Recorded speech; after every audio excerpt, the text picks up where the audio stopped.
پچھلے کچھ مہینوں میں عرب ممالک میں سیاسی تبدیلیوں کی وجہ سے تیل کی قیمتوں میں تیزی سے اضافہ ہوا اور اس اضافے کا براہ راست اثر خوراک کی قیمتوں پر دیکھا گیا۔ ایشیائی ترقیاتی بینک کی ایک تحقیق کے مطابق گزشتہ 4 سالوں میں پاکستان میں غذائی افراط زر میں 18% اضافہ ہوا ہے۔ واشنگٹن میں ایک تھنک ٹینک مڈل ایسٹ انسٹی ٹیوٹ سے منسلک تجزیہ نگار ڈاکٹر زبیر اقبال کہتے ہیں کہ پاکستان میں تیل کی قیمتوں کا اثر کھاد کی قیمتوں پر ہوتا ہے، جس سے زرعی اجناس کی قیمتیں متاثر ہوتی ہیں۔ جہاں تک پاکستان کا تعلق ہے، آپ کو یاد ہوگا کہ پیٹرولیم اور گیس، نیچرل گیس جو ہے وہ ایک بہت اہم انپٹ ہے فرٹیلائزر پروڈکشن کے لیے، جس کا مطلب یہ کہ فرٹیلائزر کی قیمت بڑھے گی۔ جیسی فرٹیلائزر کی قیمت بڑھے گی تو پھر ظاہر ہے آپ کے اپنے ہاں خوراک اور دوسری ایگریکلچر پروڈکشن جو ہے اس کی کاسٹ بھی بڑھتی چلی جائے گی، جس کی وجہ سے کاسٹ پش انفلیشن بڑھے گی۔ کسی بھی ملک یا خطے میں خوراک کی فراہمی کو یقینی بنانے میں تجارت اہم کردار ادا کرتی ہے۔ غریب اور پسماندہ ممالک میں خوراک کی پیداوار اور فراہمی کو یقین بنانے میں کسی بھی خطے کے پڑوسی ممالک کے درمیان تجارتی اور معاشی تعلقات کلیدی سمجھے جاتے ہیں۔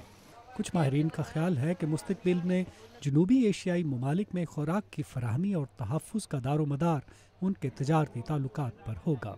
جانس ہاپکنز یونیورسٹی کے سینٹرل ایشیا کاکسز انسٹی ٹیوٹ سے وابستہ ڈاکٹر فریڈرک سٹار کہتے ہیں کہ صدیوں سے پاکستان اور ایشیائی ممالک کے درمیان تجارتی تعلقات کی وجہ سے خوراک میں کمی کا مسئلہ پیش نہیں آیا اور کوئی وجہ نہیں کہ اب یہ مسئلہ پیدا ہو۔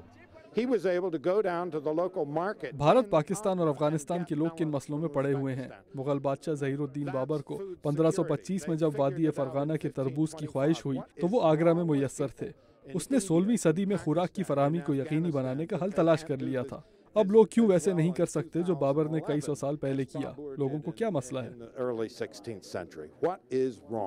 موجودہ دور میں جہاں ایک طرف عالمی برادری خوراک کے لیے ایک دوسرے پر انحصار کرتی ہے، وہیں ذرائع آمد و رفت میں ترقی کی بدولت بہت سے ممالک لمبے فاصلوں کے باوجود کہیں آسانی سے آپس میں تجارت کر سکتے ہیں۔